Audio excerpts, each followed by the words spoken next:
On this episode of Beer, Blues, and BS, hey, one of my favorite YouTube content creators is once again up to his shenanigans, and you know I'm going to talk about it. That's right.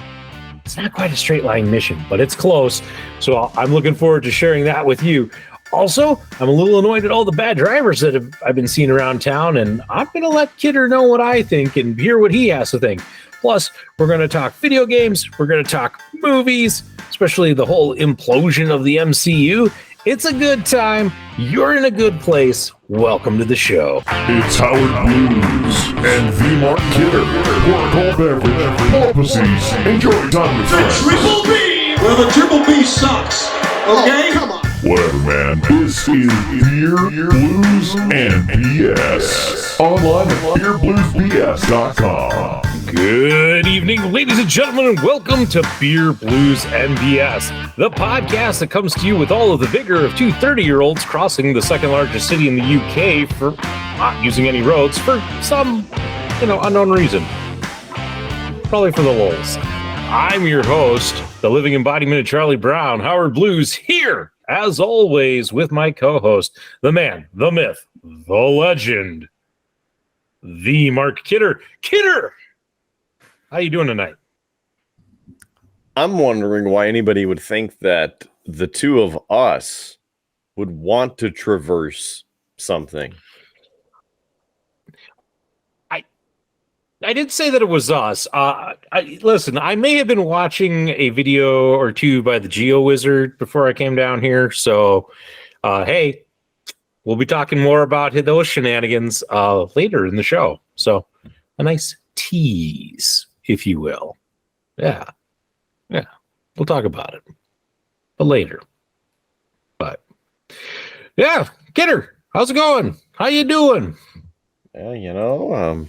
I'm here. I see that we got a couple views on YouTube and Facebook. So there's a quick plug, a cheap one at that. Join us often. YouTube to watch the shows, Facebook to comment, and you can comment on YouTube as well. We get them there, but just another fun little thing, right? Yeah, always good to see people tuning in, watching, leaving comments, especially when it's a good comment that you can we can banter back and forth about.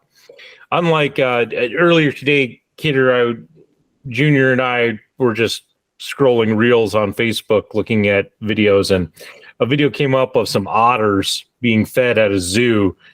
And with reels now, if you watch to the end, like the last third, they'll put up the top comment or a comment up so that you can read it instead of the description.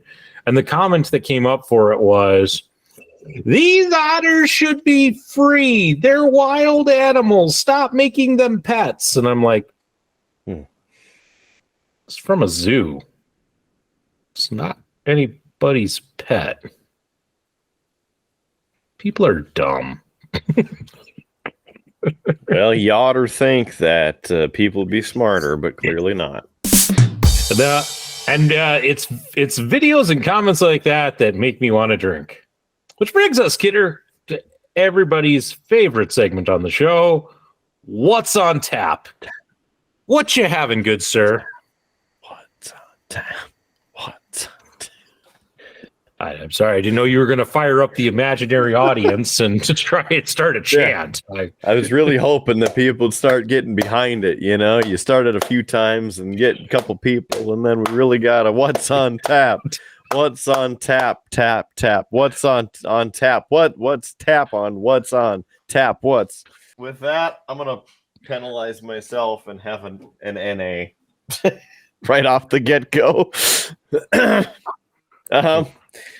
This is the Y3000 in the Y3000 Coke.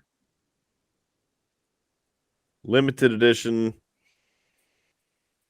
Coke.com. 0% alcohol by volume. 240 calories per bottle. 129% of added sugars, as in my 129% of my daily value. Okay. So there's that. It's part of the creations thing, as I believe I've had this is my third on the show, third or fourth of the Coke series, I think. So we'll give this one a shot. Yeah, because we did space. I think there was one like Dream. There was another Dreamland. one. Yep. Dreamland. Yep. And then there was like Rosa. Was that one? Mm-hmm. So this is like 4. Yeah. Because there was an orange one too, I think. I don't know. I've lost count. Smells of Coca-Cola, as I would hope it would.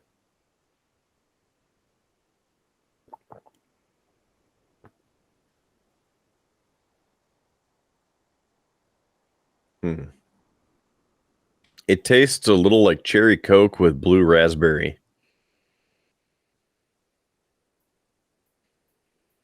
Co-created with artificial intelligence. Oh boy. I'm drinking AI. Now we're done for.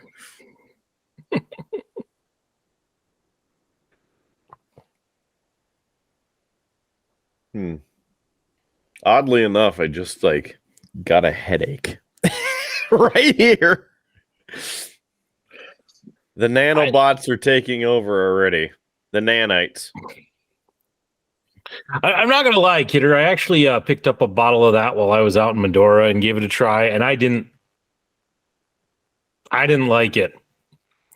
So and then I failed to talk about it on the show. So that's now's your chance.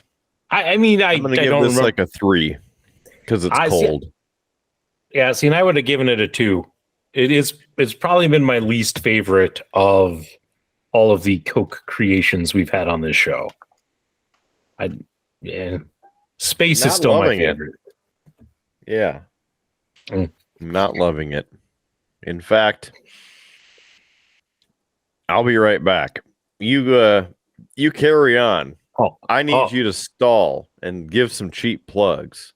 What? Oh, I can give cheap plugs. That's fine. I didn't want to ruin what I'm doing on tap because you'll get a kick out of it. So okay. I'm gonna go offload this, and I need some plugs that are super cheap. Okay. Well, they're coming from me, so they're like bargain bin. Well, ladies and gentlemen, as Kidder goes to offload that Coke that he has decided he doesn't like, he doesn't enjoy, let me tell you about something you will enjoy, and that is our merch. That's right.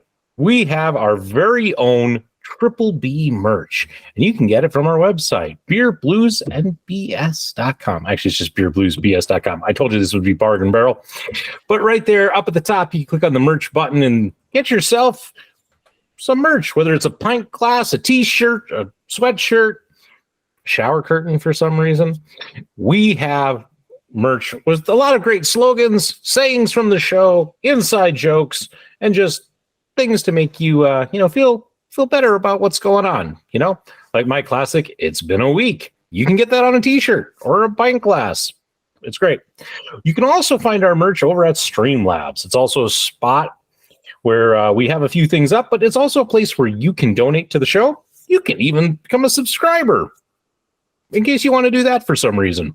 Kidder would tell you that, it costs what, $120 a month for us to put this production on. And so your subscription of simply $1 a month easily brings that down to a nice $119.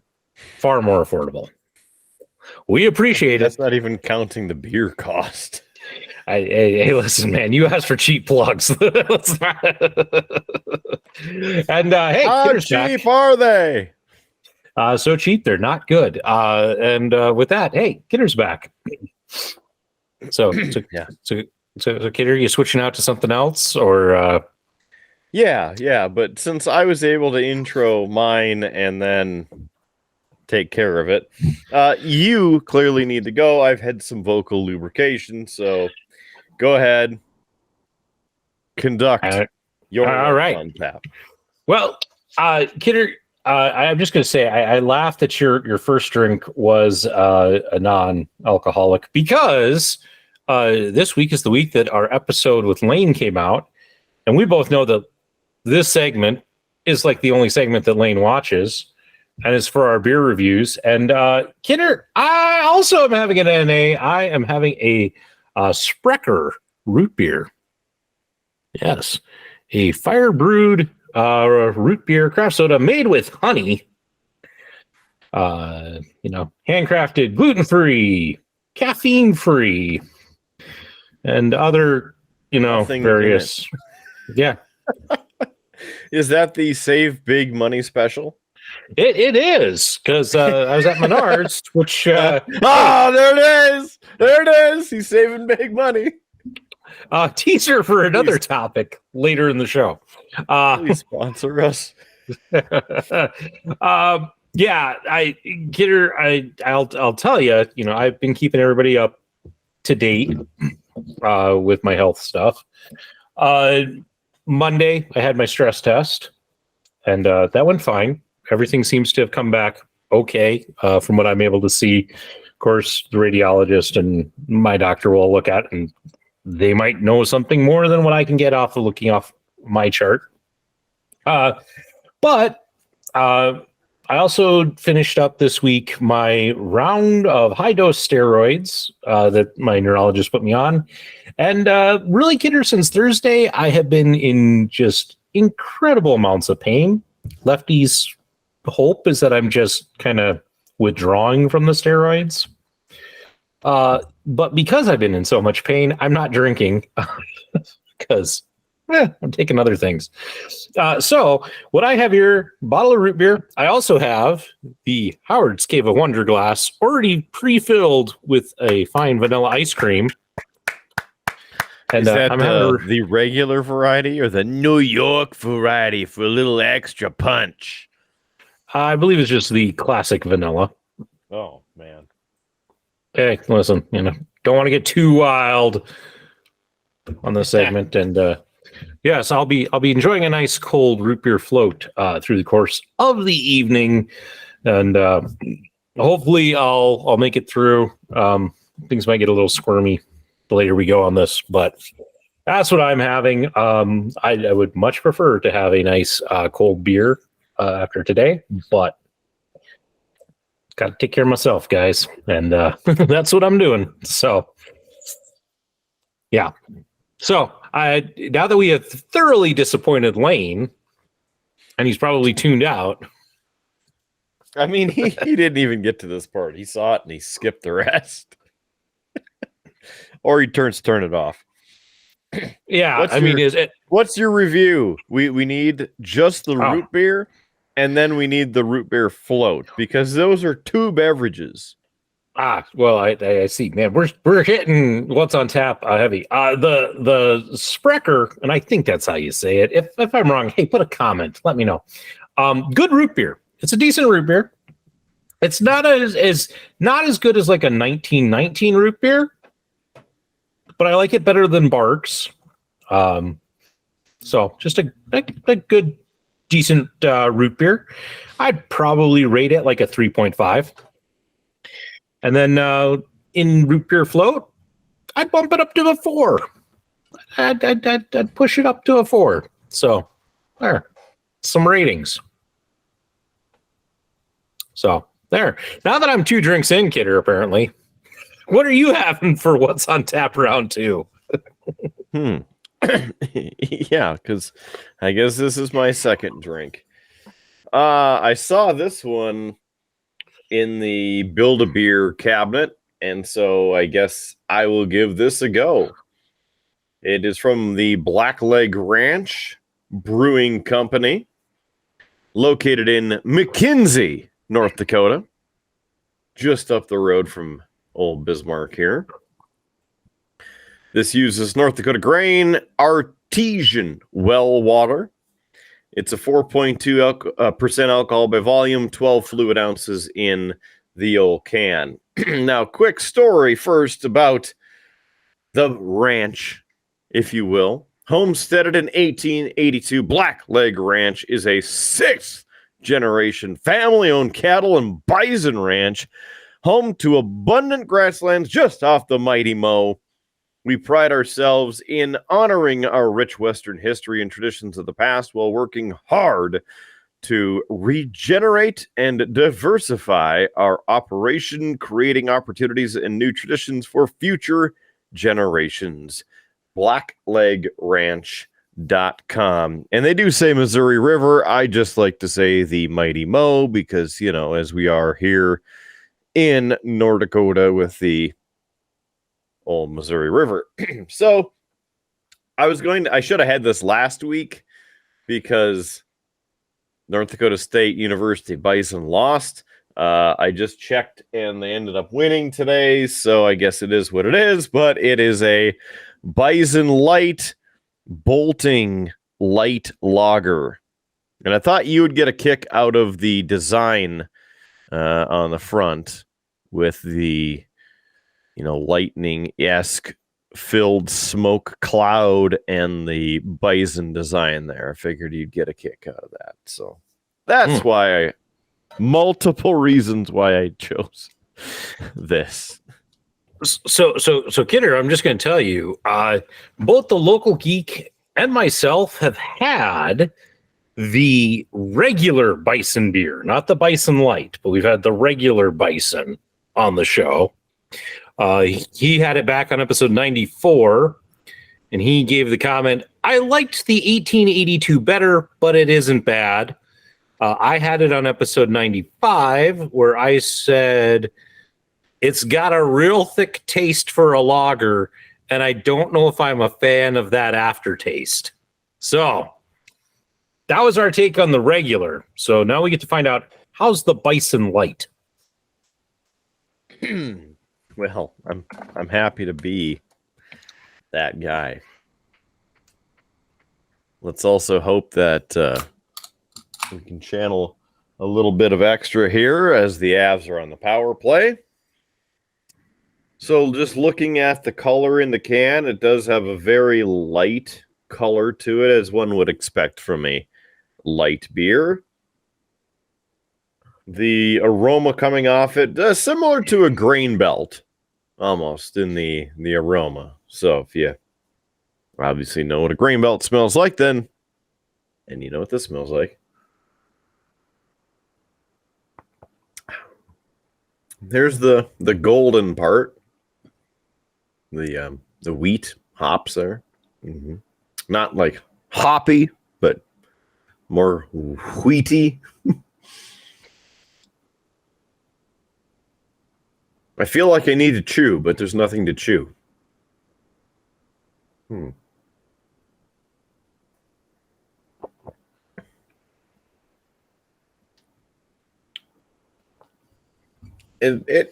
hoping that it grows on me a little bit. I think it's trying to be a grain belt. I think what they're going for. Just my feeling on it. So I'll give it a solid 3.00283. Not a bad rating. Not a bad rating. Yeah, middle of the pack. Yeah, average. It's good. Well, listen, you put the game on while I'm here.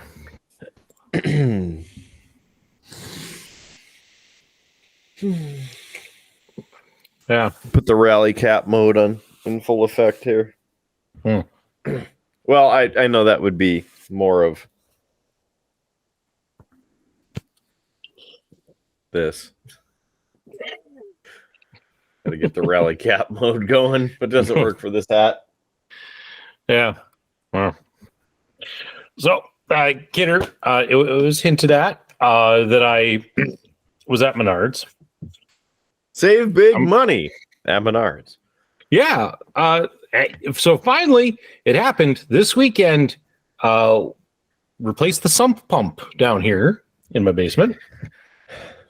I did not receive a phone call or a text. That's okay. I was joined by my dad. He came over, and truthfully, like, it's not that I didn't think I could get to the pump taking care of myself. It's just sometimes nice to have an extra set of hands. Very much so. Wish I and- had that when I did mine.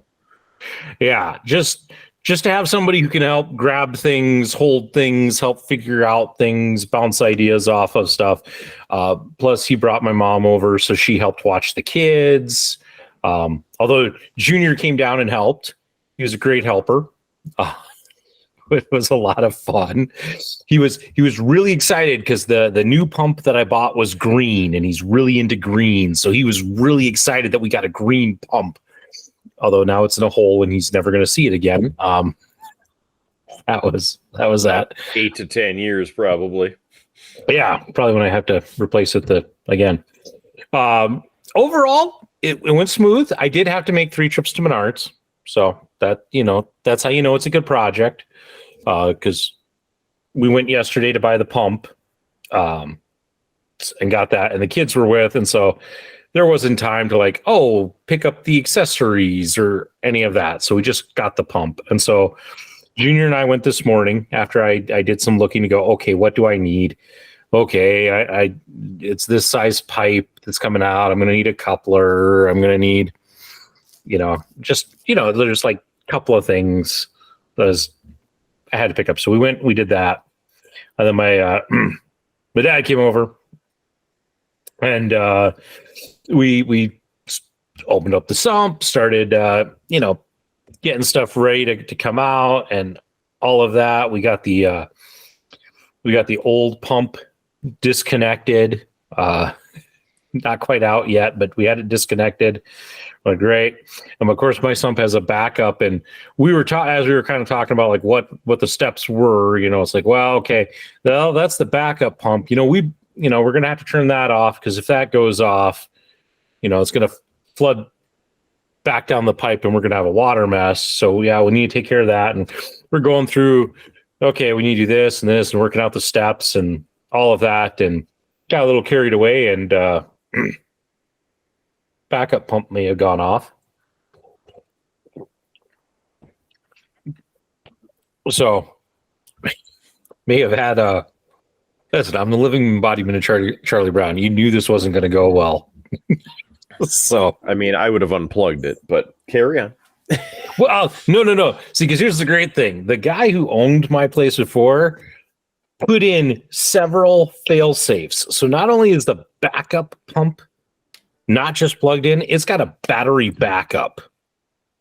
So I literally, as water is shooting out, my dad is trying to contain the water. I'm having to open the battery and disconnect the battery. It's a pretty robust system.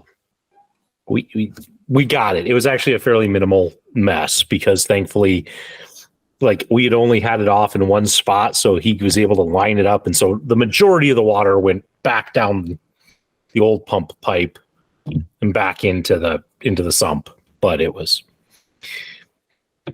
just a little intense. I will say, because the guy who put in the sump, the previous owner, did such a robust job, we did have to cut part of the piping to get the old pump out, which Junior, for as great as he did the whole time, when we had to start cutting the PVC so we could get the old pump out, he actually broke down in tears because we were breaking it. He was just so upset that you're breaking it. It's like, buddy, we have to. He's just such a sweet kid. But once we got it out, we realized I didn't have the PVC pipe connector to connect PVC to the actual pump. So that was the third trip to Menards to go get that. And we got it in, got it up, got it running. It's running smoothly. The backup pump is once again reinstalled and all of that. I got everything cleaned up. It's looking good down here. And, because of everything else I'm going through, I gutted through all of the pain doing that. And I spent the rest of the day basically unable to move because I overdid it. So it's been a good day. Been a good day. Kidder's tuned out of this story 5 minutes ago and is watching the apps play. No, I'm actually listening. I know. It's just I could make But the it joke. says my internet connection's unstable. Recently poor. Hmm. And then it asked me if it was helpful, and I said no. Because it shouldn't be unstable. Why is this unstable? It's like your sump pump. No. Which now works fantastic. So Tested it out. oh yeah, it's been running. It's going well. I even impressed my dad with a couple of things because he's the engineer of the two of us, and I am not the most mechanically inclined. But like he was really excited when because he was trying to figure out like, oh, we're going to cut this and this, and how are we going to do this? We're going to lose the check valve, and I'm like, well, I bought a new check valve because in all my reading it said when you replace the pump, you should just replace the check valve, and so I bought a check valve.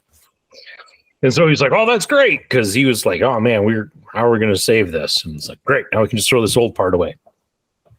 It's like, woohoo. And then the other one was once we got it going, we had a little bit of an issue with the new pump constantly running. We figured out that it was one of the cords got a little caught on the float and was causing it. So we fixed that. But then, as we were trying to figure that out, he tried it, because he was testing just to make sure that the float was free, and he's like, man, it seems to go off if it only goes up half an inch. He goes, that thing's going to run all the time. And so we were looking to see in the instructions, is there an adjustment for the float and all of that? And I'm like, well, it looks like on the box like there's the potential that you could adjust like the float. So I reached in and I could move the float all the way. Well, when he tested it, he reached in, he grabbed the rod that the float attaches to. So yeah, you move that only half an inch, it goes off. But if you actually move the float, it'll go up several inches. And so it was fine. But he's like, hey, you're right for once. I'm like, thanks. It happens every now and then. So just once, right? Just once. That was, I got my, hey, it's a compliment from my dad. I'll take it. Yeah, put it on the calendar. Yep. I got my one for the year. Waited till November, but I got it.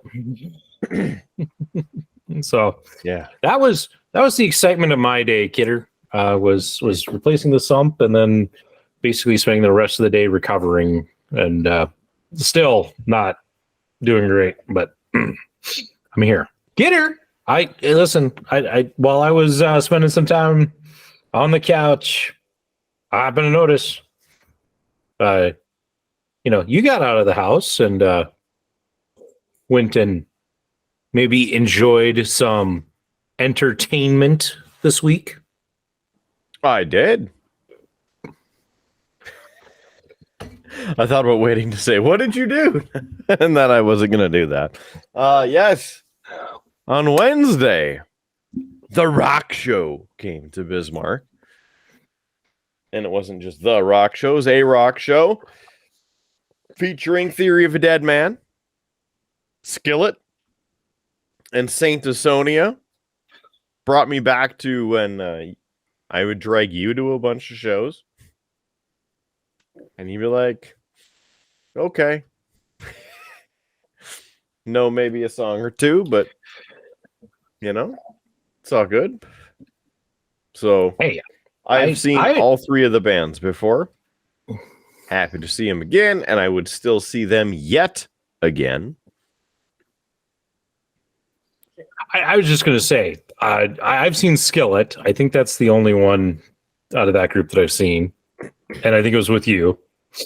But I was going to say, I always appreciated you taking me to the show. I never expected it. I like to maybe pride myself on being one of your friends who wasn't like, oh, Kidder works at the rock station, I'm going to hit him up for free tickets. It was more of like, you would say, hey, want to go to the show? Sure. All right. And it's like, okay, this is it's a nice treat, but it's not expected or usually asked for. It was more of just an excuse to go hang out with you. So Thank you for all the shows, and it was greatly appreciated, but never expected. Continue. I'm sorry. Yeah. No, I'm happy to have you clarify that information. And yes, that's exactly what we would do. Plus, you could take photos and stuff, and I trust you with my camera. But yeah, I think here's the other thing, because remember we went to Fargo and we saw 3 Days Grace with a few other bands. Adam Gontier, the lead singer at the time that we saw 3 Days Grace, now sings for Saint Asonia. He and some other individuals, including 2 others in the band. Everybody else is from other bands. They all got together. But 2 of the other individuals you have seen as well when we were at Art of Dying. I think you were at that show here in Mandan. It was an acoustic show. Very possible, but they're very good. But we saw 3 Days Grace, and so you've seen Adam in concert before. And fun fact that I have interviewed Mike Mushak, who is one of the guitarist, I guess, main guitarist in Saint Asonia when he was playing with Jason Newsted, who I also interviewed in Jason Newsted's band Newsted back in 2014 on my birthday. That was fun. Of course, old Metallica time. And then also interviewed Tyler McConnelly of Theory of a Dead Man before they played in 2014 in Minot. Good stuff. Yeah. So good show overall. Was it enjoyable? Very good. Yes. I you know me, I like to hang out at the best place in the venue aside from backstage, and that is next to the soundboard. Because why? They make it sound the best at the soundboard. So there's a pro tip for you. If you want really good sounding concert, find the sound booth. So I don't think Skillet had the best show that I have seen, but it was still very good. And I think the clear winner for me was Saint Asonia opening. Although Theory of a Dead Man still put on a good show as well. Yeah. I had a follow-up question, and now I forgot what it was. It was a good one, too. It was a good one. Anyway, we'll see if it comes back, but no, yeah, good to see that you were I remember what I was looking at your post, Kidder, on Facebook. It looked like this was a smaller, like, I know it was at the Bismarck Event Center, but it looked like they had it set up for like a smaller show. Like it wasn't the full like arena. It looked like it was like half the arena maybe, or like maybe a third of the arena. Mm-hmm. Is that accurate in that this was a smaller, not quite the big show that normally we'd see? Yeah, it was their half arena show setup. So it's where they set up the stage primarily along one half of the arena, curtain it all off, and then have it facing the bleachers and everything on the other side, versus setting it at like the north end or the south end of the arena and then having it open around. Sound was pretty good because they had a bunch of the curtains up, which helps kill a lot of the reverb. But again, next to the sound booth. Were there a lot of people there, or was it kind of yes. Okay? Mm-hmm.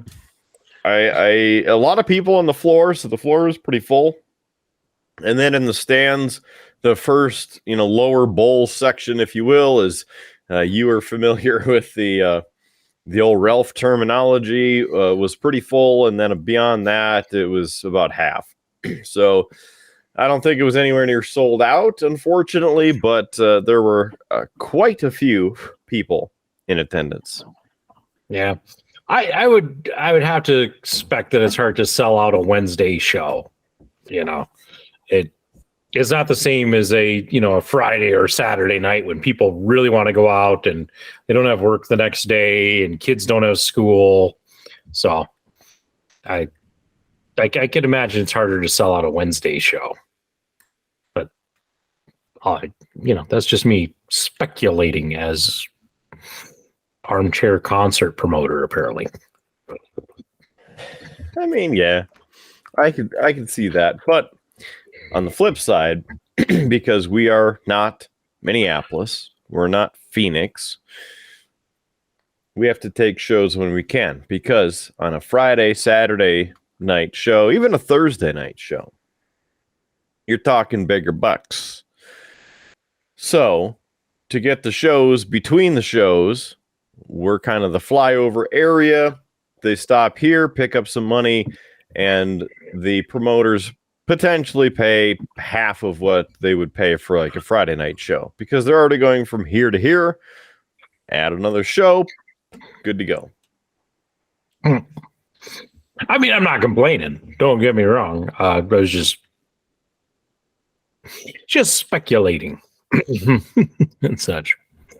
Well, no, I'm glad you got to go to the show. Glad that you had a good time. And yeah, it's always good to get live music in the area, whether you go or not. So I love it. I love it. Love it. Oh, I know you. I know you love it. I'm one who will be like, yeah, great that they're coming here and people can go out and enjoy it, but you're more than likely not going to see me yet. One of those. Sorry, I got kids, man. They're expensive. You just wait. I'm gonna get you there. You just wait. Yeah. Hey, speaking of getting people there, or from point A to point B, Kidder, I had to go to Medora this week, even though I was supposed to be back. Like, this was supposed to be week 1 of Howard back from Medora. And I had to go Wednesday because we were dealing with putting Wi-Fi access points and security cameras and such into the chateau to better secure it, and also to make it able to accommodate some of the virtual programming and such that we want to do. So I had to go out and help make decisions about where stuff went and all that. But at roughly 8:00 Wednesday morning, me and our architect project manager were on our way to Medora. We're coming up north on State Street. We get to our turn to turn onto the interstate, and Kidder, I kid you not, there are, the line of cars does not just go into the intersection, but people going on the cross have turned in and have blocked. Like, we had we squeezed through to get through, but they almost had the whole thing blocked off. And it started a conversation between me and our architect project manager, Tom, about how the drivers on State Street, since they started that construction, have just gotten terrible. Have you noticed this increase in bad? Were you the one who posted on the big gossip Facebook page with a photo about State Street travel? Were you the one who started all this? I was not, but I agree fully with that person. Oh man. Yeah, it's pretty bad up there, and a lot of it is because they've taken forever to put up the lights, forever to fix the road, forever to do this, forever to do that. And of course, all along the way, not working at night. Because, when there's minimal traffic, why would you want to work then? And have all of the stoplights fixed, when it's still 60 degrees at night, not 40 in the middle of the day. I'm talking, of course, about when it was warm, for those who didn't catch on. Yeah. I mean, it's just to me, it's crazy how that's got. But that's not like the only bad drivers I had this week. I honestly, it was later that day, coming home. I'm going up Washington. I believe it was Washington. Yeah, I think it was Washington. And I kid you not, I had like I was going to turn left. I couldn't quite get into my turn because I had not one but two drivers come driving down the turn lane.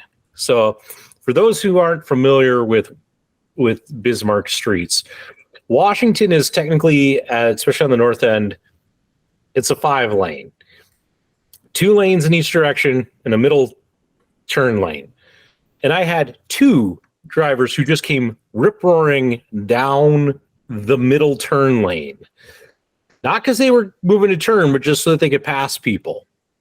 Like, and I almost got hit by a third kidder as I was pulling into my left-hand turn lane so I could turn off of Washington into my neighborhood because somebody else started doing the same crap.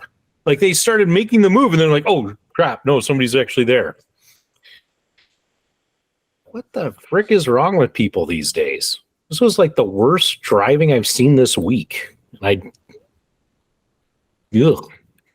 Yeah, it's no care for anybody else and self-importance, that what they're doing is more important than what anybody else is doing.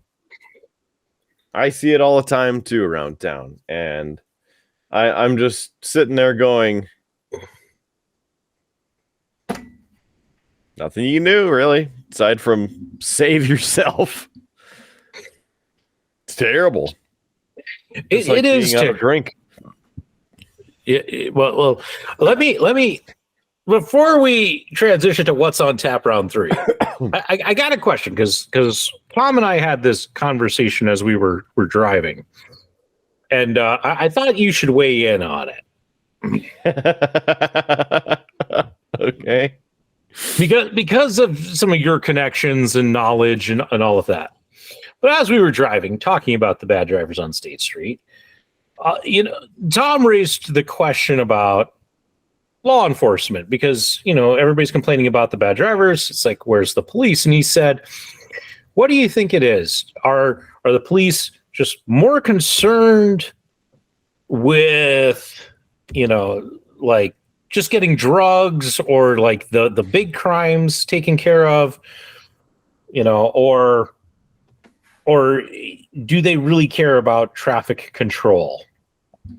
And what I said, so this was my take based off of knowledge I've had, was that basically that Bismarck was so short-staffed that the police are so busy dealing with all of the calls that they kind of have to ignore the traffic side unless you do something really blatant. But that was my theory. And as I said, I know you have some knowledge, some contacts, some things like that. I thought I would see what is your take on that question about kind of law enforcement and traffic control in Bismarck? Well, I just wanted to take a moment, collect my thoughts before I threw out the answer. So, yes, there is a lot of that, whether it's the understaffing portion or the not enough officer positions available, as well as a combination.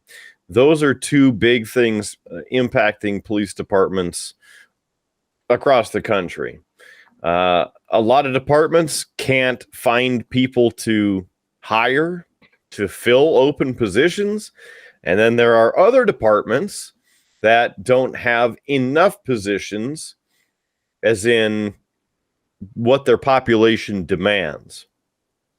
There's a formula that's put out by a national organization, does studying, and basically determines when you have this amount of population, like you have 5,000 people in your city, you need this many officers.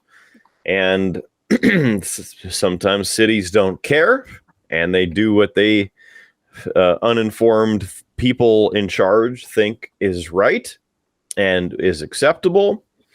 And then, obviously, like I mentioned, you have other departments who can't keep people because of department policies, or individuals within the department who think they're better than other people, and then end up, pushing people out or getting them fired, whatever the case is.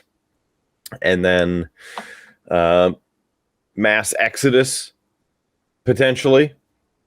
And other things. I mean, there's so many things, from just the simplicity of not enough positions, or not able to fill open positions because of not candidates aren't qualified enough to fill those positions.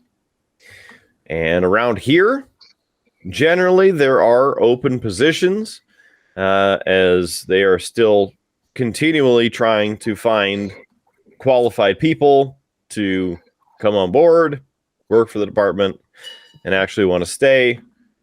But you have to ask yourself, why would a department of over 120 sworn officers have a full turnover within less than 8 years? Over 120 new officers in 8 years. And it begs the question, right? Why? Yeah.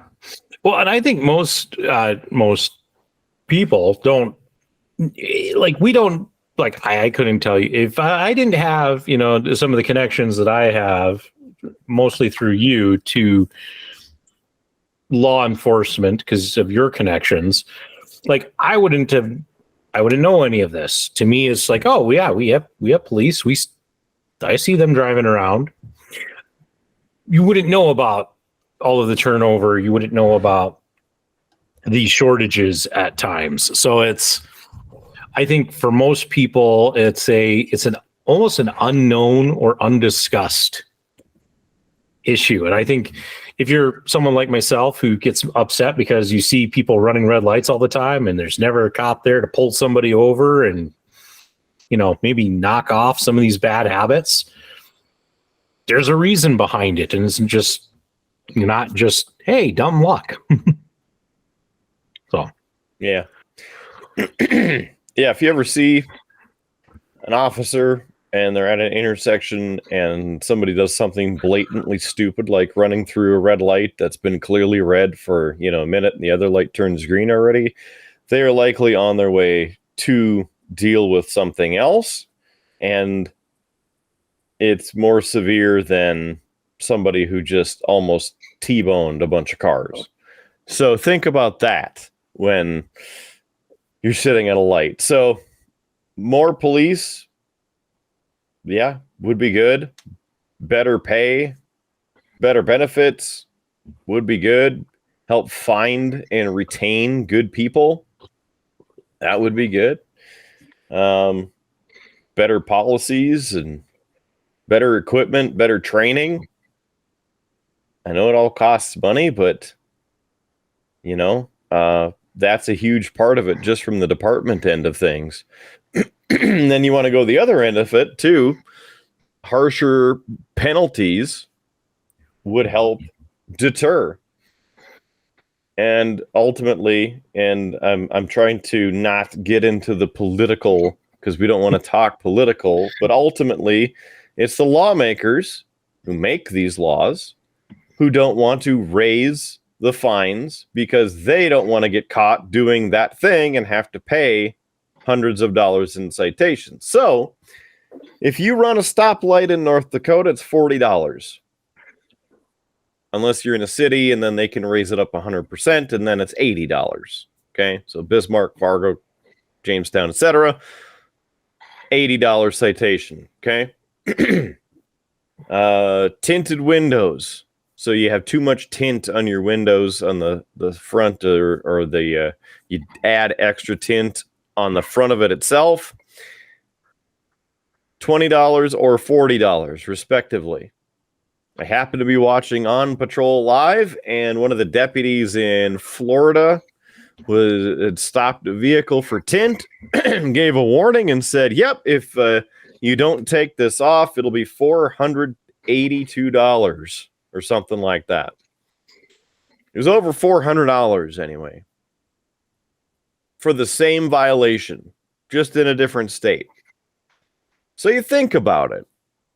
What would make you, aside from like running into somebody and killing somebody, what would make you go, "Hey, I should not push that and run that red light"?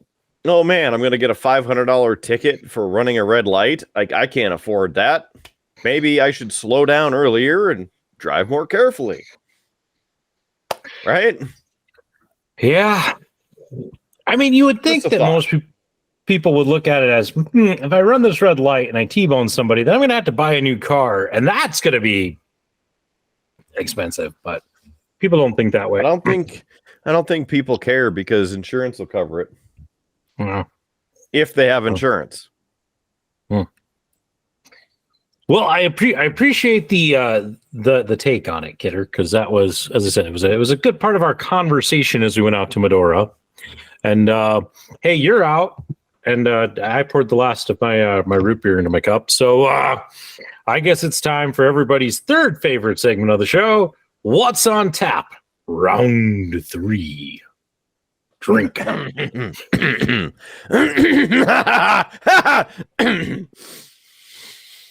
I'm still technically on my second.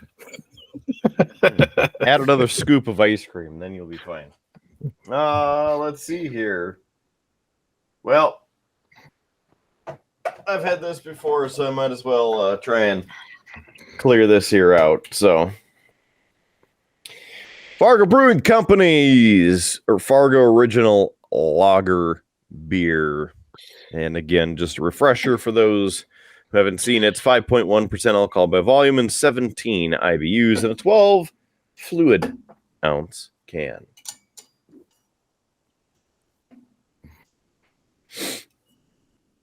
Cheers. Once I can open it up. No.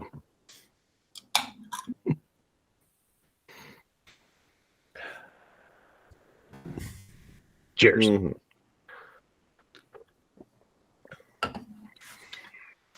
All right, there's that goldeny flavor. That's really what that one was missing. Extra little golden taste to it. Wow. So, Kidder, looking at the run sheet, apparently you did something today. I did. I know that seems like that's something we would have hit right off the top, but you know what? We're playing a little bit of fruit basket upset here today. We're jumping all around this damn run sheet. So, Kidder, what'd you do today? I mean, nobody knows what we're talking about anyway, so it's like the insider baseball, right? You're gonna love this. I fired up my Xbox, partially because I had to pay the year subscription yesterday or 2 days ago. So that was that. Did that and then saw that I had 8 updates for games. The highest was a 70 gig update, and then the lowest was a 24 gig.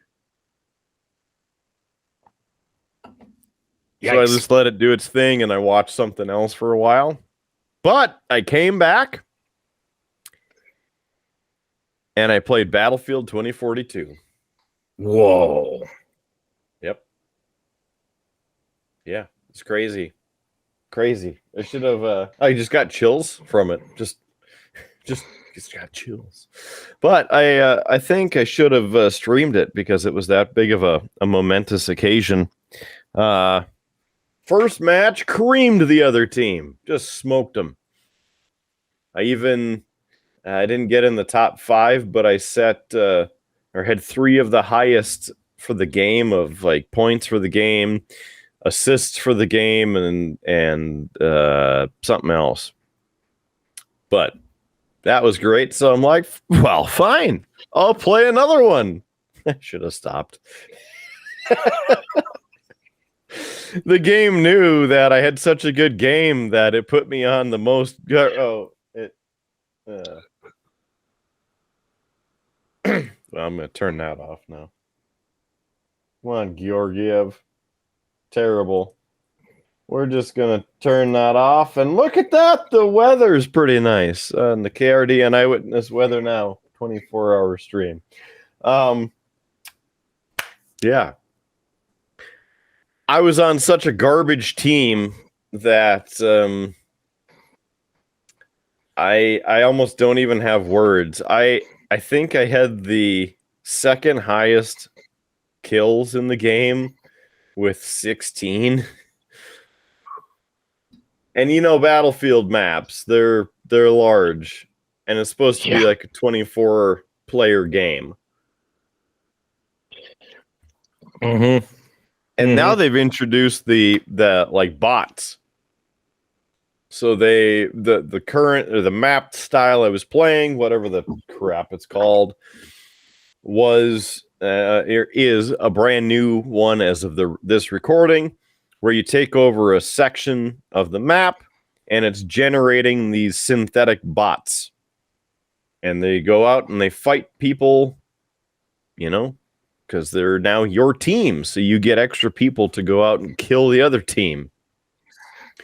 And they're kind of hard to kill. They're not like super hard to kill, but you know, they are synthetic, and so you kind of got to headshot them just to get rid of them. But if you don't, and there's usually 4 to 6 of them in a pack running at you, so you're sitting there trying to take them all out. It doesn't really work.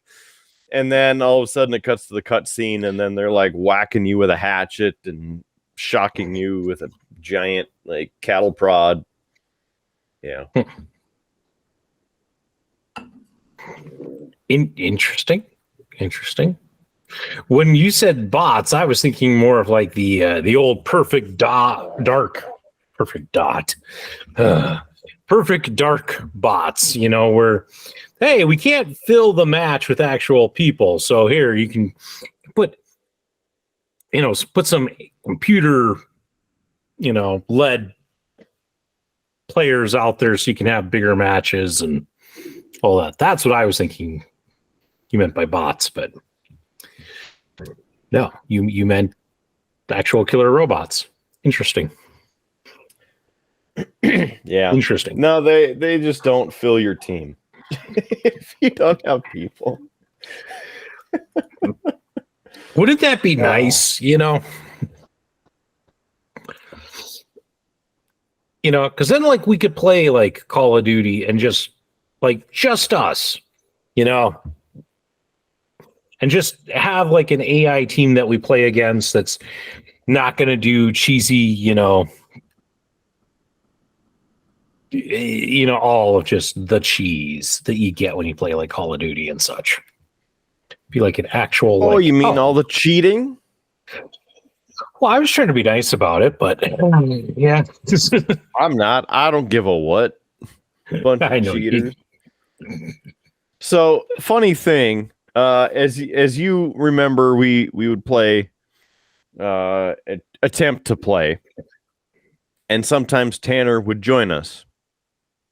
Let's see, what does he go? He's going by the pseudo Fuse these days, but before he was Leroy Jenkins for a while. And he sent me a video, and this was last week during part of the final beta testing of the multiplayer for Modern Warfare 3, which was released yesterday. And it showed a dude just going to town, killing this guy. And you see all the hit markers, you know, like we always would.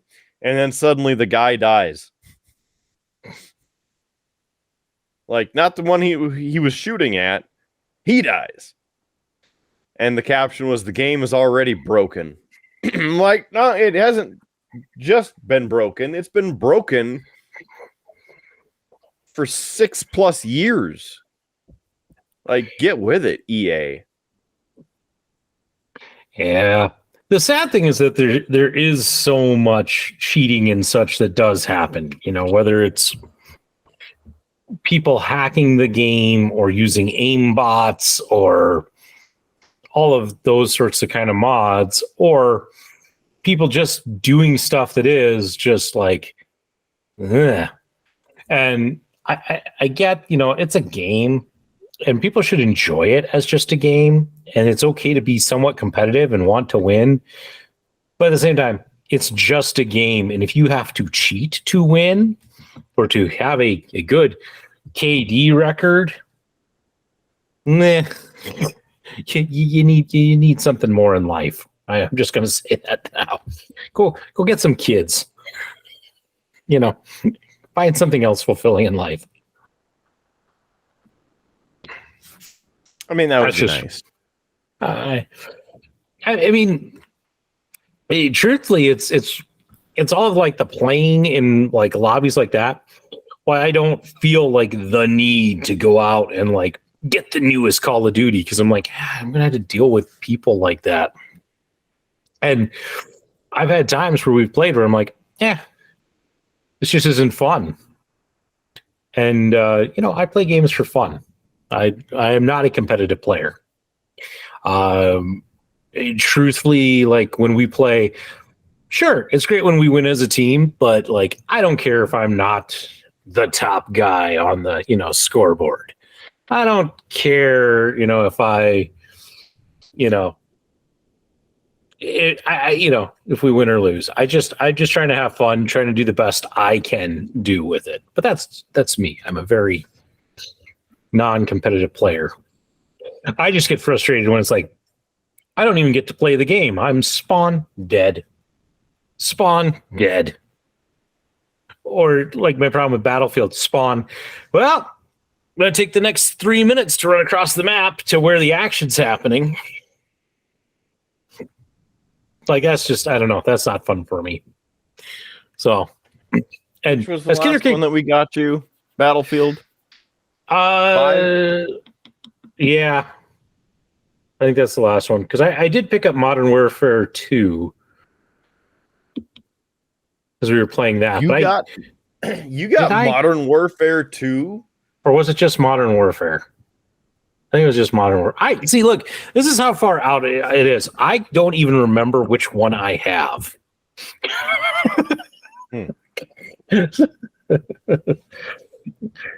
So if you got Modern Warfare 2, the new one, as in like last year's Modern Warfare, then I would be super shocked because I didn't get that. If you got a game like that before I did, I mean, all hell's breaking loose. The universe is imploding. Like, we're done. The multiverse is unraveling. Yeah, it probably was just Modern Warfare. Now that I think about it. Listen, this is how often I play. Like, I don't even remember the name of the game. It seems. I forget where my point was, but anyway, I'm just a very casual player at this point, and I'm okay with that in my life. It's not the thing for me these days, and I just, Kidder, I feel like same sort of thing though for me, because truthfully, I haven't really picked up a lot with the old Xbox for a while. And Rude Boy and I need to sit down and try and play some City Skylines or something, but I don't have that game because the fancy edition where you get all the stuff is $100. And I'm still waiting to get NHL 24, but I don't want to pay $100 for that. So I'm hoping Black Friday around the corner here, hoping that it'll be cheap. I can pick that up. Maybe they'll have a sale for City Skylines 2, and I could do that. It would be really fun if we had a multiplayer for that.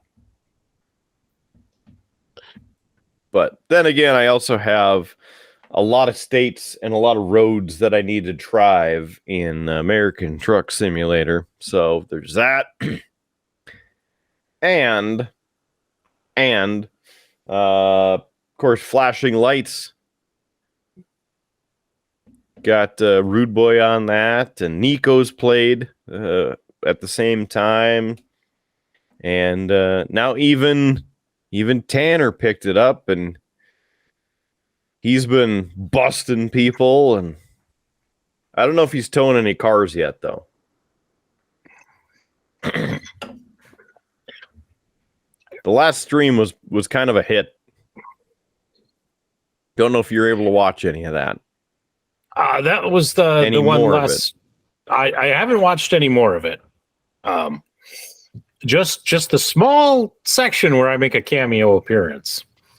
So hey, I don't know if people know this, but yeah, we've started a new playlist on YouTube of these live streams. It is the Triple B Gaming playlist, so you can go back and check out all of the Kidder and Rude Boy Kyle streams, and every now and then, if you pay attention, you watch closely. I sometimes am in the comments making, snarky comments. Howard Blues has now entered the chat. Yeah, it's good to see your name popping up right at the top. Listen, I try to be supportive. I do not have the time necessarily to game with you guys. So I try my best to at least be in on it. What I think we got to do, though, Kidder, that maybe the next time that you guys stream, like in the evening on a weekend, like after my kids go to bed, what we should do is I'll have to come down, set it up, maybe join your guys' Discord, because I know that's how you guys are chatting. And that way people could hear my audio commentary. I could have it up, do that. I could sit here and paint, because that's what I would do. And just, you'd actually get the audio snark in real time. Mm-hmm. We could even one-up it, because, we have this platform. And as you saw in this past week, I had the split screen rolling. And that one was kind of janky because of how I had to do it. But maybe there's a way with Twitch where I could take both of our feeds, because you can co-stream now, however that looks. Add this underneath. Oh, and have a paint cam going. Whatever you put up. That's probably what I would put up. Hey, Kidder, you want a fun, awkward confession? Well, this should be enlightening. Oh, this should be good. Since you mentioned the last stream being a little janky, I told you, that I made a playlist. I made thumbnails for all the videos. There's an error on the thumbnail for your guys' last stream. Great. I'm guessing you didn't catch it, so I've been waiting for a text, actually, since I noticed it. I'm like, crap. Oh. And well, let's pull it up. Let's see. Unless he wants to just call himself out and get it over with. Oh no, I'm waiting to see your actual reaction to, because you'll figure out exactly what I did right away, and it's kind of funny. So, Kidder is now looking. Yeah, apparently because it's not right at the top. So I gotta you gotta go down and figure it out, find it. No wonder we don't get any views, because we're nowhere near the top. Yes, the Farm Simulator 22. Very good. Yeah. Totally That not looks the right awfully game. farmy, yes. Yeah. Yep. That's a good error on my part. For the audio listeners, the graphic, because they were playing flashing lights, is this really nice graphic of a cop car flying, jumping through the air. Looks very good. Put a title on the thumbnail that happens to say Farming Simulator 22. So You almost made it. I almost made it, but anyway, I'll fix that. I just have not fired up the old graphic machine to make that happen. But I'll confess that was a slip up on my part. Couldn't imagine why. Not like I've had a lot on my mind lately. So, Yeah. Jitter, I was going to make this transition while you had the hockey game up, but I left a thing in there for us to do a hockey update, but Whoo! Got even worse since I turned it off. ooh. And what was the score when you turned it off? It was 5-1, not 6-1. ooh, ouch. Just very disappointing. How about the Sioux? How are they doing? Well, they just swept the Minnesota Duluth Bulldogs. There we go. There's some good news. Mm-hmm. There's some good hockey news. Mm-hmm. That's good. I saw they won Friday night. I was hoping that continued on to Saturday night. So Yeah. it's amazing. I did not realize until I saw the thing on Facebook today that Duluth was all the way down to 18 rank. Because they've been really good the last few years. So that was quite the decline. So that's Whatever. well, I'm just bringing it up because it's, like in pro hockey, yes, you move up and down in the rankings, but it's kind of a gradual. It's like very rare that you just you fall. And yet, like college hockey, it's like every year is just vastly different. I That was- suppose, yeah. That was Howard's attempt at making conversation. That didn't work. So let's maybe switch over to what we've been watching. I mean, apparently it's like the Avs this year. Hey, we're gonna be good, or we got a lot of stuff lined up. I thought they were good. I thought we were having a good beginning to the season. Has it turned? Has it turned while I've been not watching? Has it? Yeah. Are we going downhill? I mean, kind of, yeah. It's pretty disappointing at the moment. Well, I mean, tonight sucks, but Well, they also lost 7-0 to Vegas last week. okay, yeah, this does sound depressing. Let's stop talking about this. Let's talk about something positive. The snow's pretty much melted. Hey, yeah. Woohoo. I'm going to do some yard work tomorrow. If my body lets me. And what are you working your yard over for tomorrow? I mean, mostly it's just picking up stuff that didn't get picked up before the snow fell. It's like we had cushions still on our lawn chairs and kids' water table was out. So do some of that. Might find a few other little things. Might put up a few of like the Christmassy decorations, not turn them on, but at least get them into place, before the snow falls. I could also do that, but I like to wait until Thanksgiving. Look, I would normally agree with you, but knowing how my luck has been lately, I would like your luck. Take another sip. Just take a sip, and you need that sip. I mean, I'm down to really just kind of like the foam is what I got left in here, but yeah, I mean, We'll see. We'll see. I mean, I have some things like I just have some like solar powered net lights for like my 4 bushes out front. And like I can throw those on, put the solar panels in.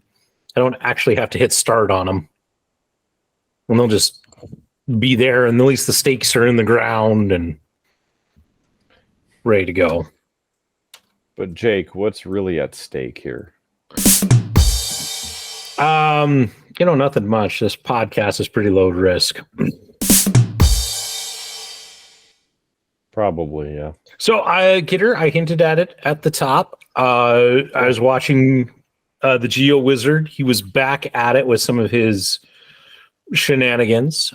This time it was a pair of videos as he crossed Birmingham, the second largest city in the UK, all without using roads or following the canals. So made it through that. And I usually try and give a little bit of how it was. The video was all right. It always amazes me, for as much as he does this, how poorly his planning actually goes. Like he realizes at one point, we're going to cross this canal. So he actually has, it was his uncle this time who was helping, bring him an inflatable kayak. Totally forgets, though, that the last time he used this inflatable kayak, they put a hole in it. So it didn't want to inflate. It's like, how do you not check some of this stuff? So, That's dumb. I'm sorry. Like, really? It's just amazing in that sense of how much of that stuff happens to him along the way, and you're just like, if I was serious about doing something like this, you'd think I would have enough forethought to truly figure out some of these things and be okay. The other thing again with this, there was a lot of stuff that he did that was pretty illegal. So my favorite bit was he had a pub that they needed to cut through. And unfortunately, the fire doors, which were normally open when he went through and tested it, were closed. So his uncle, who was the support staff, had to go into the pub, buy 3 pints, and then while the bartender wasn't looking, sneak over and open the fire escape doors so they could get in. I'm sorry. It just... The other best part of it is in the first part, as they're cutting through kind of a storage area, they happen to buy this little hut, and there happens to be a security guard in there. So they may, he locks eye contacts with the guy. So they take off running, and the security guy comes out. Hey! They make this whole break for it, and they get away, and they act like it's the biggest thing. Top comment was a guy like, "Hey, you didn't need to be scared of that security guard. He's my uncle. He recognized you. He was a big fan. Wanted to say hi." Good Lord. Some people.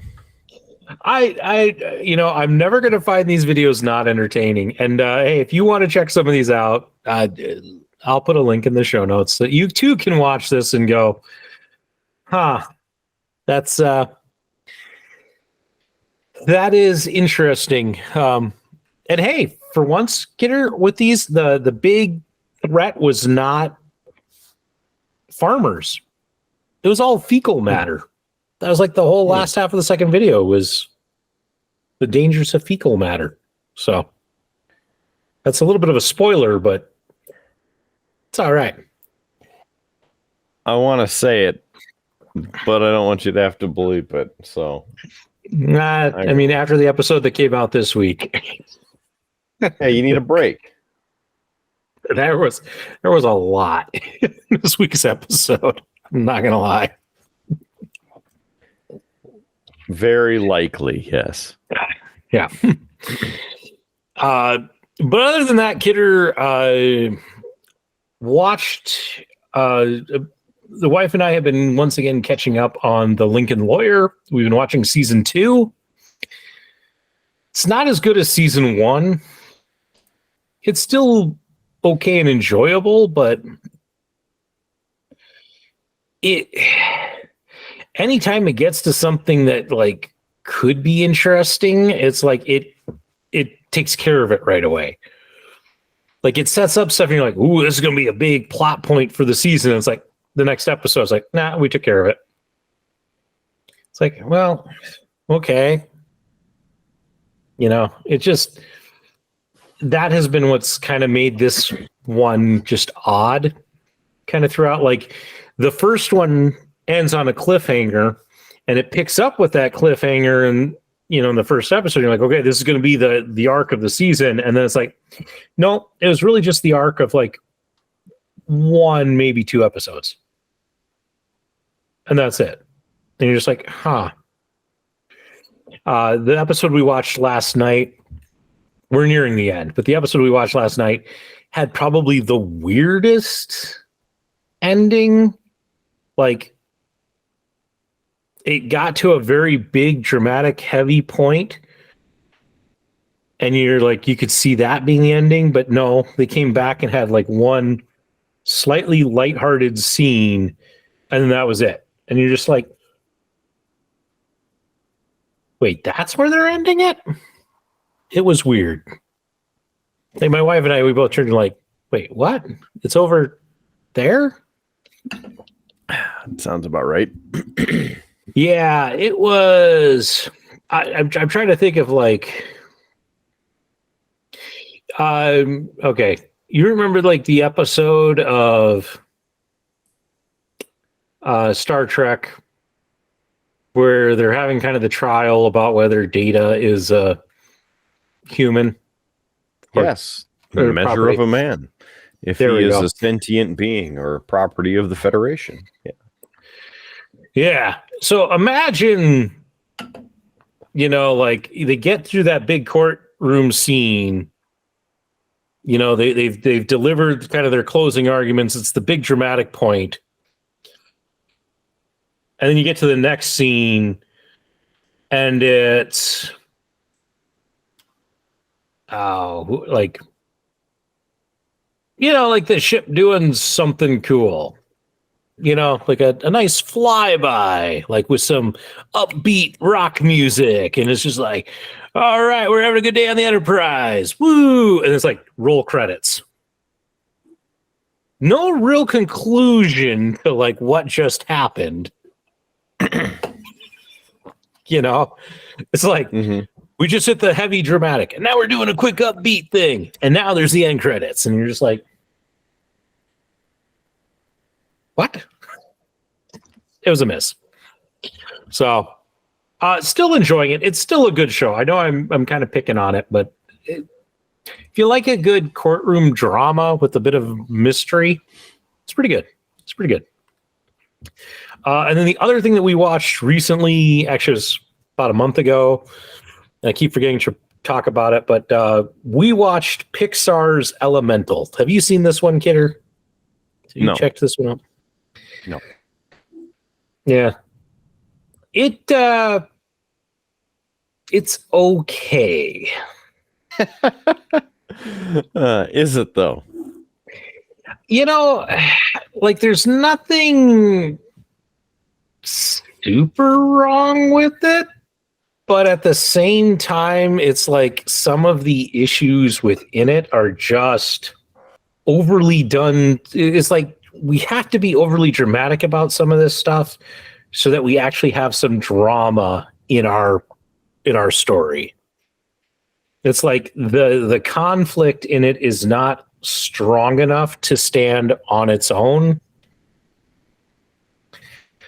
So it's like it really struggles in with some of that. And there's definitely some scenes throughout that it was like, we did this because it looks pretty, but not, but they serve Yeah, well, I mean, like they're beautiful visuals, but it's like it doesn't do much. It's just stalling, and it's, as I said, like the big problem. The big problem actually really doesn't make sense.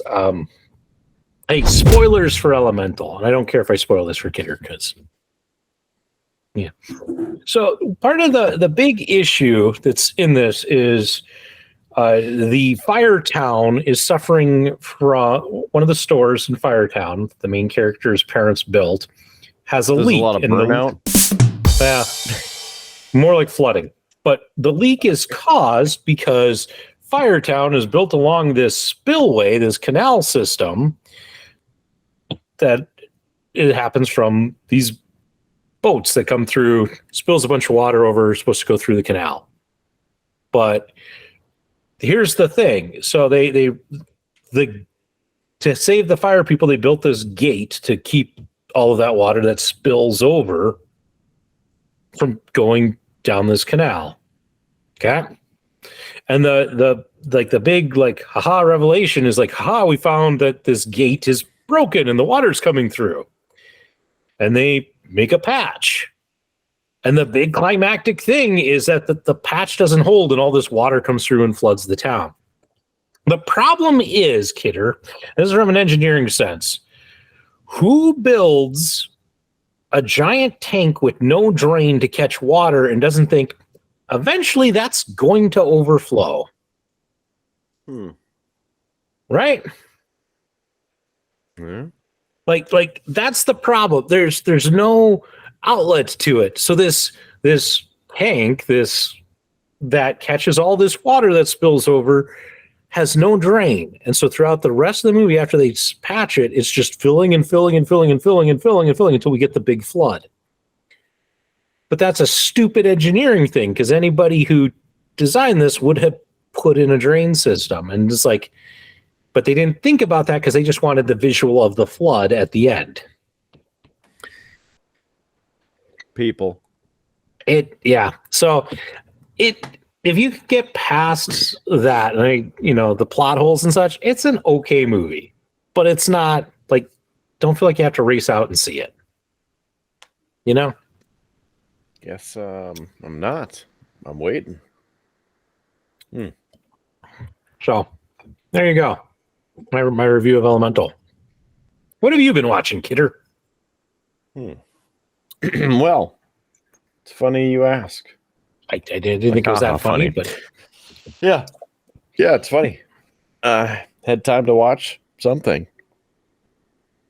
So, Loki season 2 finale, episode 6.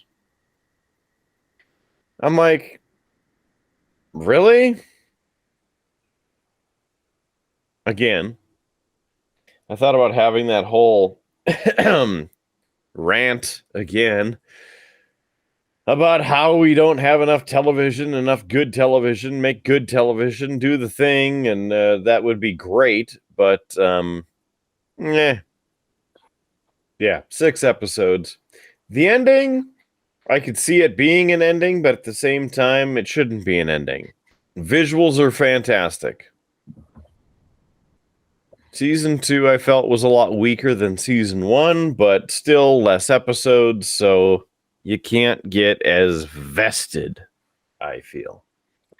makes sense. And thank Lord that the writer's strike has basically been ended upon approval, so they can get back to making movies and television and everything. Finally get things rolling, and maybe they will actually add some extra episodes onto things. What did you, Kidder, did you see the whole Variety article about the MCU? I know it's popped up in my news feed a bit, but I don't think I did. I'll put a link in the show notes. By the time this comes out, I think most people have heard about it. But Variety magazine put out a fairly critical article about the MCU, basically talking about why we're having so many problems with Marvel movies and why the audiences are moving away. And it has they covered a lot of different points in it, everything from the fact that Jonathan Majors, the individual who they set to play Kang the Conqueror, the next big villain, the next Thanos-like villain, he's in some legal issues, and so that's, you know, puts like a lot of their plans in jeopardy. The fact that the MCU production team has been more and more focused on fix it in post, and because they're fixing more things in post, their visual effects teams are running behind on stuff, which is why some of the CGI in the last few movies has not been great, because they're under so much crunch, because they're turning out so much stuff for Marvel that the VX teams just don't have time to finish it before they have to get on to their next project.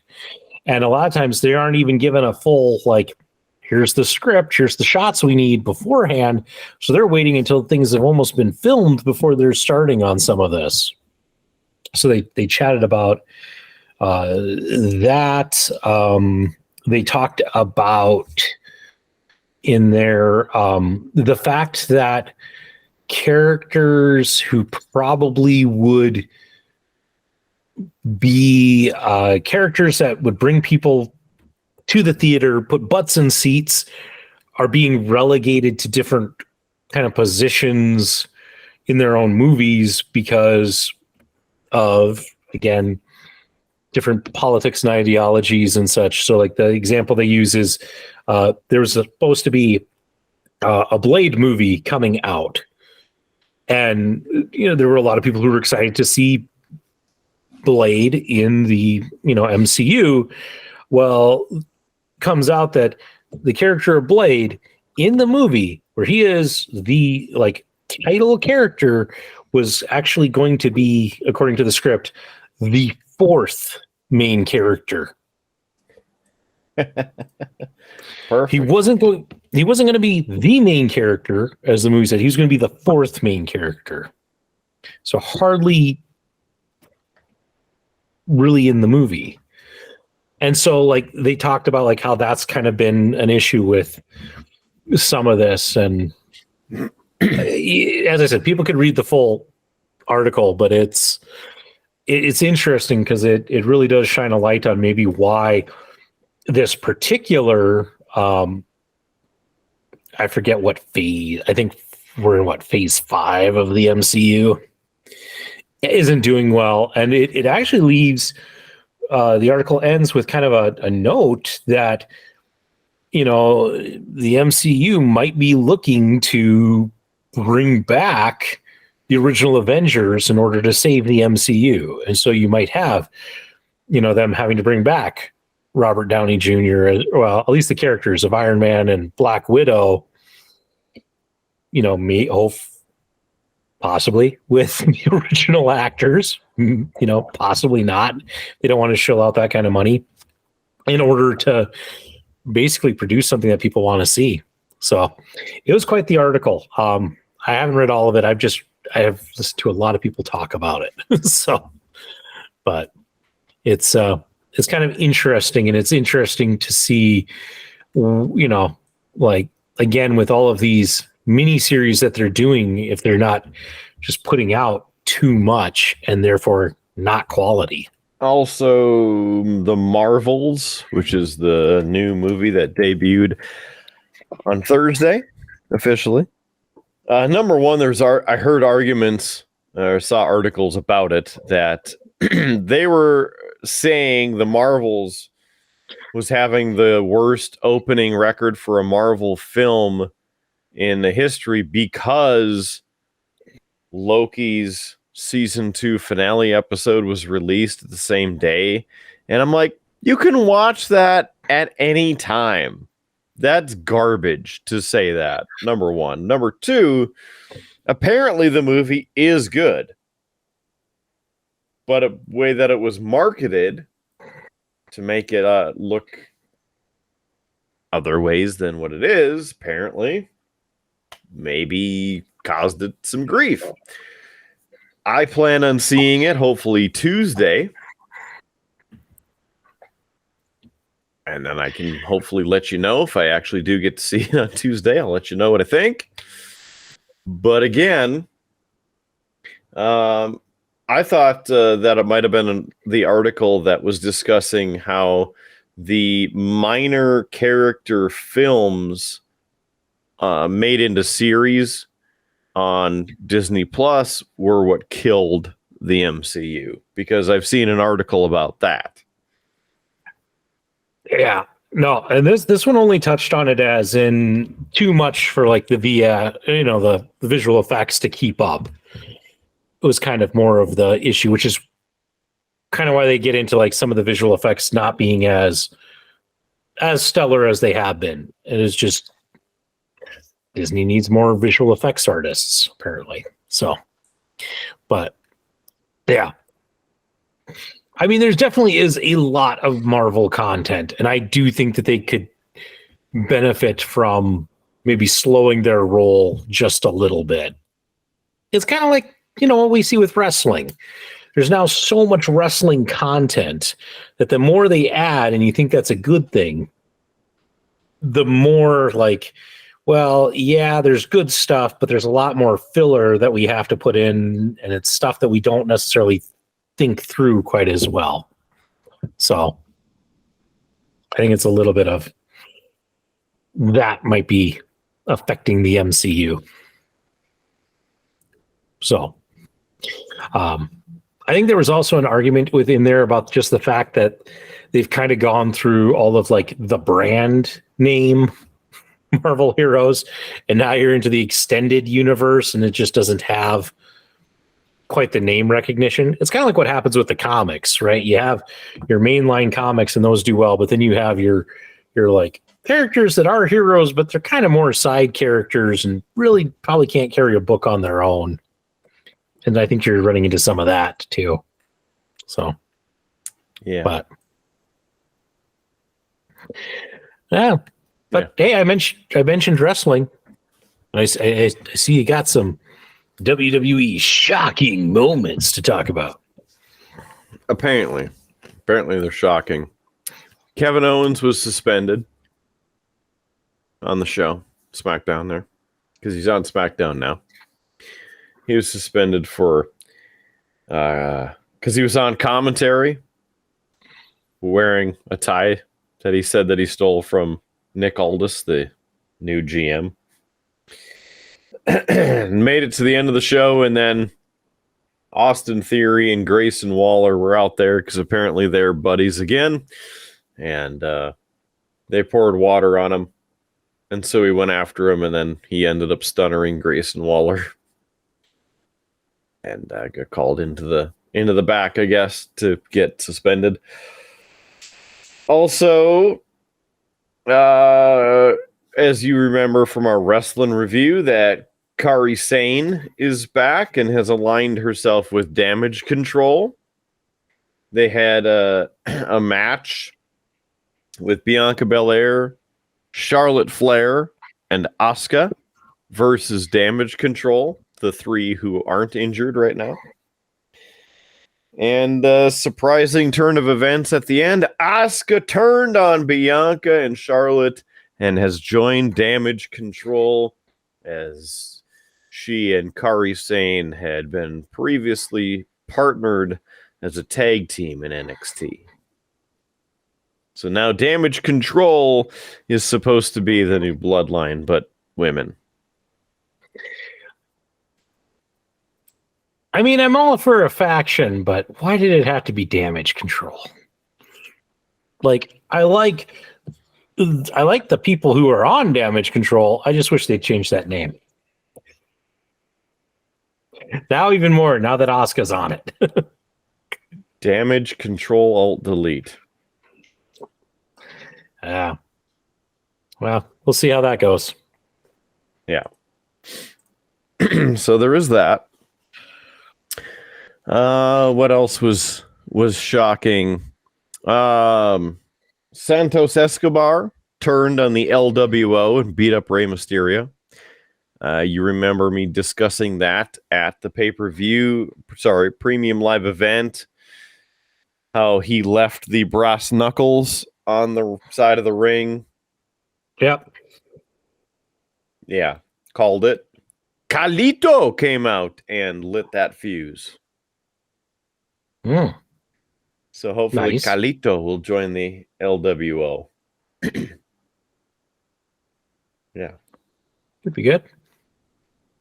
Those are really the big things from this week's period of wrestling. WWE. Specifically.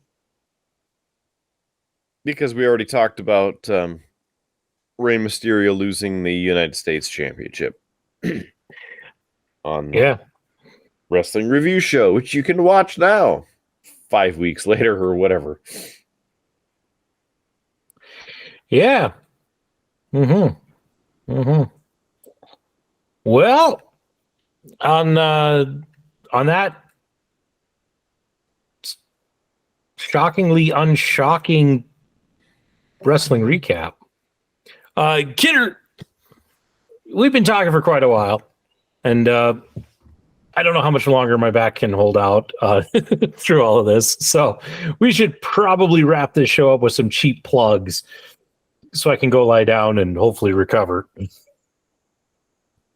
Well, we can sure do that for you. So how cheap could they get? Well, beerbluesbs.com is our website, beerbluesbs.com. Other than that, streamlabs.com/beerbluesbs. Again, streamlabs.com/beerbluesbs. Both of those sites, we have merch. We have it available for you, and you can support us here at the show. Even if you want to sponsor the show, we can say this show brought to you by insert your business here. That would be great too. Could do that.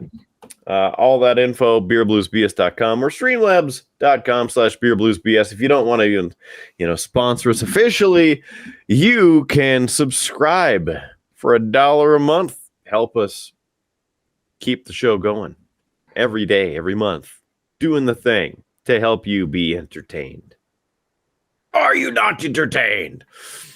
You can help us answer that question. beerbluesbs.com, contact us, or go to streamlabs.com/beerbluesbs and subscribe today. The other way you can help us is by subscribing to our channels. That is Facebook, YouTube, Spotify, iHeartRadio, Pandora, TuneIn, Stitcher, IMDb, Player FM, Amazon Podcasts, Google Podcasts, YouTube Podcasts. Subscribe to all of them if you have an account. That would be awesome of you. And, thumbs up our videos. Smash that sub button down there. We'd really appreciate it. So please, help us help you. More entertainment. More that you help get us out there. Local Geek can't be the only one supporting this show. Let's be honest here. So help us, beerbluesbs.com and streamlabs.com/beerbluesbs. I mentioned all the sites. You can get our audio versions or the video version on YouTube.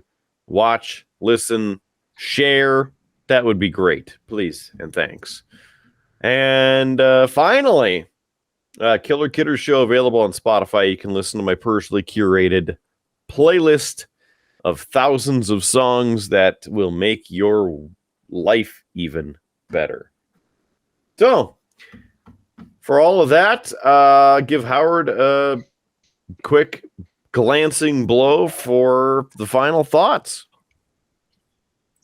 Well, yeah, again, I should be more prepared for final thoughts. Hey, here's one, Kidder. This was kind of funny. Junior was down here working with us, and at one point he got bored helping with the sump pump, and he of course found the Atom, and he had to come and show. He's like, Dad, it's got a bottle now, and why does it have a bottle? It was cute. So there you go. One last dose of cuteness before the day is out. Yeah. There you go. Good stuff. Okay. Having said that, it's time to get on out of here. So please join us on the next episode. And Lane, if you made it to this part, thanks. Appreciate that. And please join us on the next one, too. We will catch you on the next episode. Remember to keep your glass loose, half full. There's free beer tomorrow, and we will catch you on down that fire-burning Tuscon Highway. Have a great one, and we'll see you on the next episode of Beer, Blues, and BS.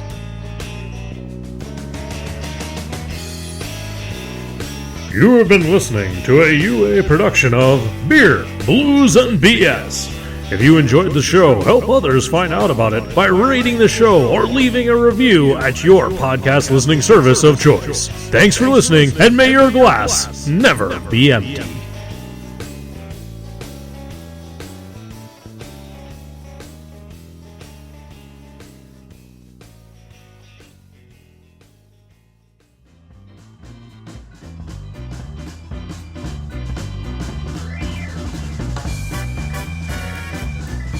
UA Productions presents A Glimpse Behind the Curtain.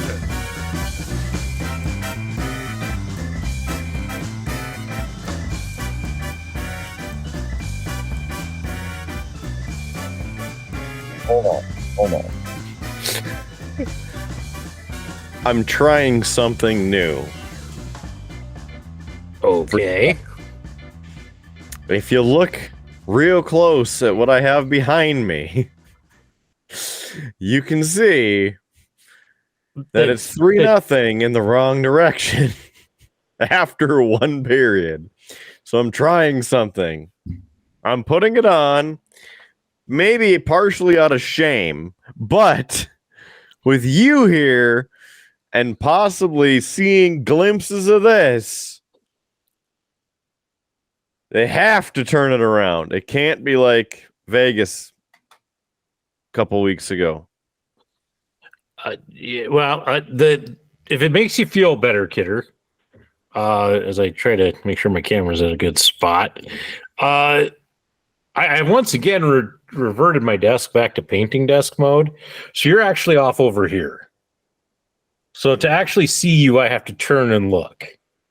So it's not like it has been the last, like 2 months, 3 months, where it's been like right in front of me. So do what you will with that knowledge. Unfortunately, my kids were down here and they messed with my camera. So that's good tweak it now. So fine, I'll mute it. Then I can actually listen to you. Figures. Well, good sir. Now that we definitely have something behind the curtain.